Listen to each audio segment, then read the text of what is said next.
Assalamualaikum warahmatullahi wabarakatuh.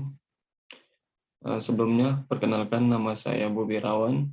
Saya angkatan 2021. Di sini saya akan mereview workshop 2 hari sebelumnya, yaitu di hari Jumat dan di hari Sabtu, yaitu tentang workshop rumah penelitian.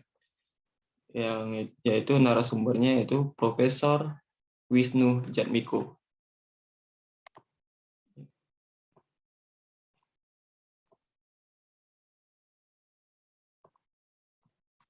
Pertama yaitu konsep dasar penelitiannya, yaitu pertama definisi, kemudian tujuan dari penelitian itu apa, kemudian sifatnya, kemudian paradigmanya, tahapannya, dan outputnya yang dihasilkan itu apa. Kalau definisi penelitian merupakan suatu proses mencari sesuatu secara sistem dalam waktu relatif lama dengan menggunakan metode ilmiah sesuai prosedur maupun aturan yang berlaku. Kemudian itu penelitian adalah kegiatan pengumpulan, pengolahan, analisis, dan penyajian data yang dilakukan secara sistematis dan objektif untuk memecahkan suatu persoalan atau menguji hipotesis untuk mengembangkan prinsip umumnya. Kemudian ini tujuan penelitian yaitu untuk menjelaskan sebuah fenomena, kemudian untuk prediksi suatu masa yang akan datang, untuk menginterpretasi sesuatu itu yang diinvestigasi, kemudian untuk menjelaskan solusi dari suatu permasalahan. Sifat penelitian yaitu empirikal, kemudian sistematik. Paradigmanya itu positifis, itu fokus pada suatu objek untuk menemukan hubungan sebab dan akibatnya. Kalau post-positifis yaitu memperhatikan hubungan antara variabel yang dapat dipengaruhi kondisi di luar lingkungan riset.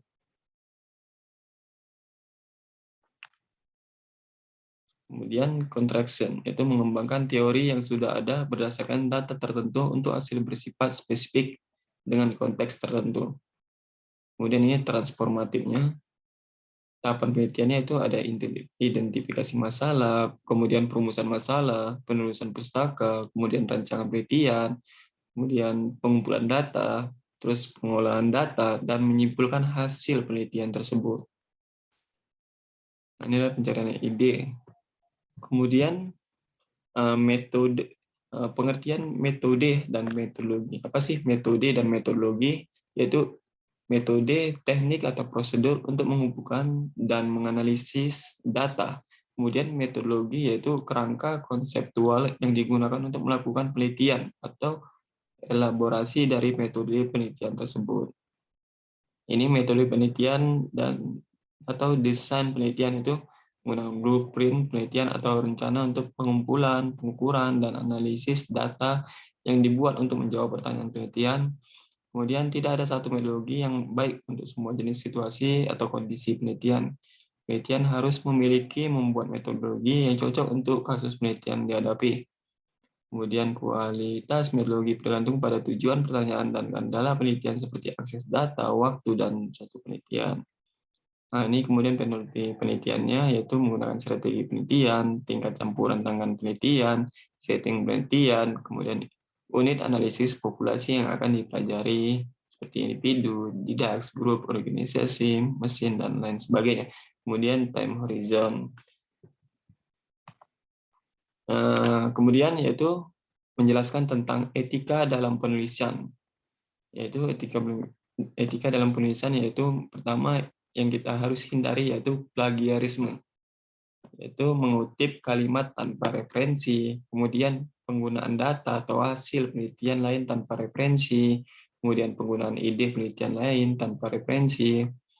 Kemudian yang harus dihindari yang kedua yaitu falsifikasi data atau pengubahan data menggunakan data fiktif. Kemudian yang etika dalam penulisan yaitu peneliti, yaitu harus jujur, kerja keras, kemudian terbuka. Ini contoh kasus etik, yaitu Jerman.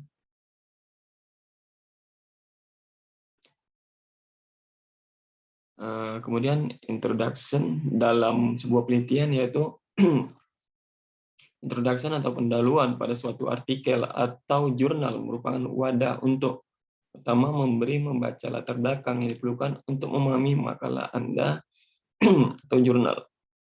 Kemudian status pengetahuan di bidang Anda, kemudian pertanyaan yang memotivasi penelitian Anda beserta signifikansinya.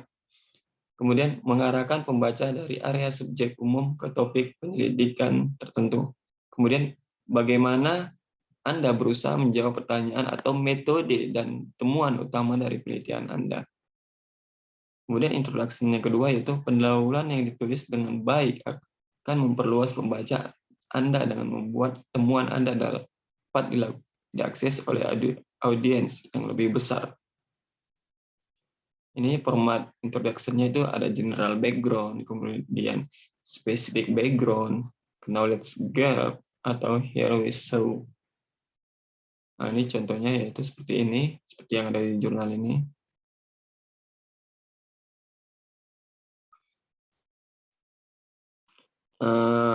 Konsep dasar penelitian kuantitatif yaitu penelitian yang menampilkan metode penelitian seperti eksperimen atau survei dan yang dicirikan oleh penekanan pada data kuantitatif. Dan fokusnya kuantitatif yaitu pada angka.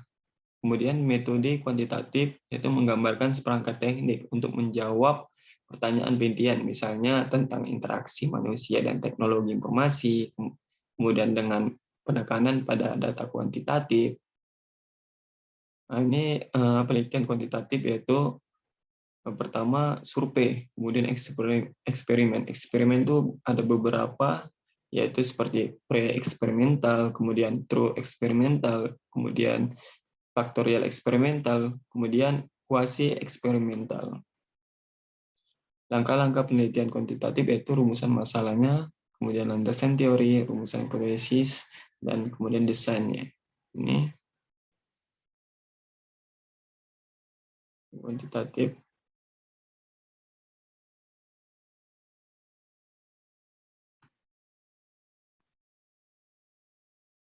Kemudian yaitu tips penulisan metode penelitian. Yang pertama, untuk penulisan metode penelitian terlebih dahulu buat subbab untuk mengatur konten seperti yang dibutuhkan pada bagian hasil. Gunakan seperti sub-sub dalam metode untuk mengelompokkan eksperimen terkait dan membuat alur logis. Kemudian yaitu untuk mempermudah penulisan, tulislah bagian hasil Anda terlebih dahulu, lalu ikuti urutan sub hasil saat itu. Kemudian struktur paralel akan memudahkan pembaca untuk menemukan informasi yang sesuai dua bagian. Selanjutnya itu berikan detail penting hanya pada bagian yang diperlukan bagi pembaca untuk meniru eksperimen yang disajikan. Kemudian Anda dapat mengutip makalah untuk metode standar, tapi modifikasi atau perubahan apapun harus dinyatakan dengan jelas. Namun harus ada dengan kalimat pasif. Ini adalah metode pada jurnal ETR.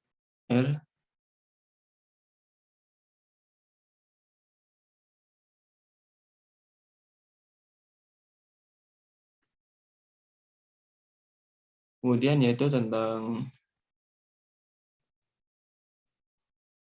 metode penelitian, ialah metode penelitian terbagi atas tiga. Yang pertama kuantitatif, yang kedua kualitatif, dan kombinasi.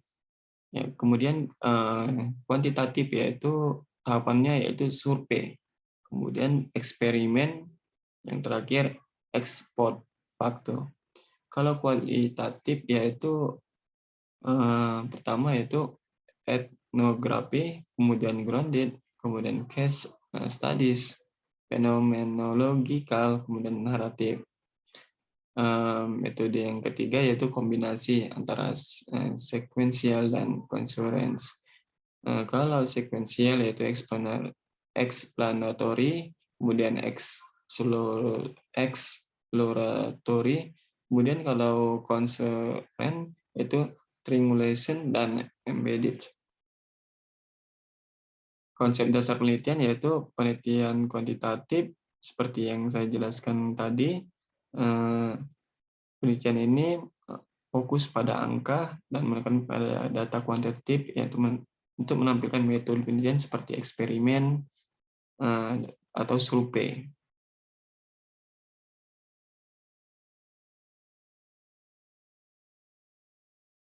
Dan ini dia beberapa jurnal riset.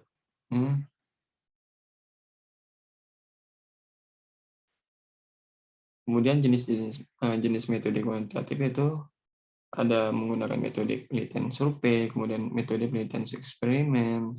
Jenisnya itu kalau eksperimen dia itu menggunakan experimental design, kemudian quasi experimental design. Kalau eksperimen design itu langkah-langkah eksperimennya seperti ini. Kita ada tahapan identifikasi masalah penelitiannya, kemudian yang kedua pengumpulan data dan skenario eksperimen, yang ketiga melakukan eksperimen, yang kelima penyusunan hasil laporan, terus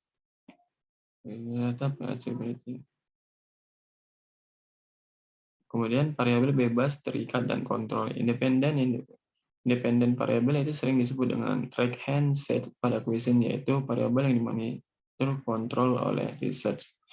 Depends variable sering disebut sebagai left hand pada question, yaitu variabel yang dapat perubahan nilai akibat dari perubahan pada independen variabel. Contoh variabel faktor dijaga tetap untuk setiap ujian atau pengukuran untuk memastikan bahwa hasil dapat dilakukan.